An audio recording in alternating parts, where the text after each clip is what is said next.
It started like any other Friday night. I came home from a long day of interviews, applications, and rejection letters, hoping to unwind, maybe catch a quiet dinner before my wife returned from work.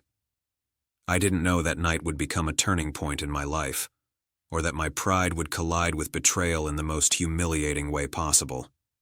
She walked in with her friends, laughing loudly, coats in hand, and immediately launched into a running commentary about my unemployment. "Oh, look who finally got home," she said, smirking. "Still no job? Guess some people just aren't cut out for the real world." Her friends laughed nervously, glancing between us. I felt my stomach twist, my face flush, and a wave of shame wash over me. I had been struggling, yes, but I had been doing everything in my power to find work. And here she was, mocking me in my own home, in front of her friends, as if my life struggles were nothing more than a source of entertainment. I didn't respond immediately. My hands tightened around the edge of the countertop. I could have yelled. I could have stormed out. I could have begged for respect.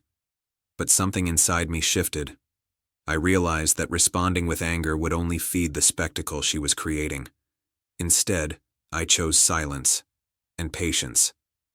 I waited until her friends left. The moment the door clicked shut behind them, I turned to her. "You know," I said quietly, "it's funny how judgment always comes easier when you're standing on someone else's failures." She rolled her eyes. "Oh, don't be dramatic. I'm just pointing out the truth. Face it. You're pathetic." I smiled, calm, controlled. Maybe. Or maybe I just haven't needed to prove myself to anyone but me. Until now. The next morning, I got to work. Not the kind you clock in for, not the kind anyone had hired me for yet. But my work.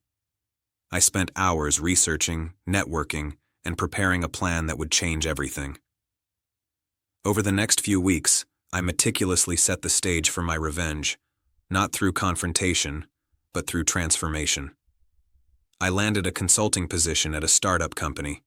It wasn't glamorous at first, but it was legal, it was mine, and it was a platform. I threw myself into the work, exceeding expectations, solving problems, building credibility.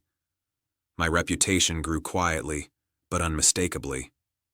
Then came the night I invited her and her friends to a small dinner, under the guise of reconciliation. She laughed at the invitation, assuming it was a peace gesture from someone still beneath her judgment. I had other plans.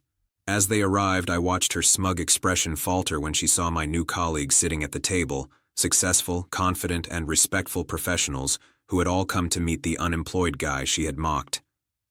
I stood, calm and collected. "I thought it'd be nice to introduce you to my team," I said. "The people who have helped me build a career, who trust me, who value my skills. You might recognize some of them. They're the ones I didn't need to entertain with jokes about my unemployment." Her friends stiffened. She paled. The laughter and mockery she had indulged in so freely weeks before evaporated in an instant. I continued, showing them documents, presentations, and accolades I had quietly accumulated while she had been ridiculing me. Each word, each proof, landed with precision. Then came the subtle blow. I turned to her and smiled. "You mocked me for not having a job. I didn't respond. I didn't fight. I didn't cry. I worked." Her voice caught.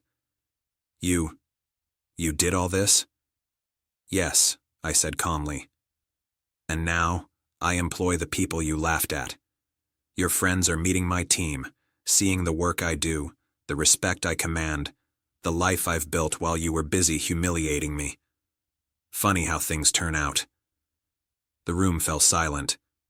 She opened her mouth, searching for words. I continued. "Consider this a performance review.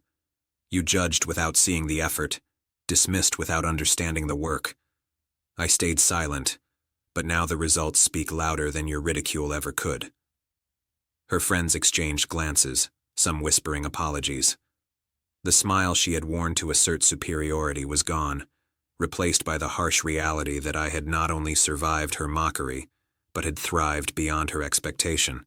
Over the next few months, my career flourished. Promotions, accolades, and respect flowed into my life. Her friends slowly stopped visiting, not because I asked them to, but because her judgment had lost credibility. Her mockery became a footnote in their perception of her. She tried to confront me once, weeks later, in private. I didn't think you'd actually... I cut her off with a gentle but firm smile. I didn't need to think. I needed to act. You mocked me in front of others. I stayed silent. I worked. And now, I am what you never believed I could be. She had nothing to say. Words failed her. Her laughter, her cruelty, the small superiority she had wielded so easily, all of it had been dismantled not by argument, but by quiet, persistent effort and by showing results. Sometimes, I think about that night, the one she assumed would be mine humiliation. She mocked me publicly, thinking she held all the power. Instead, I transformed her attack into a stage for my triumph.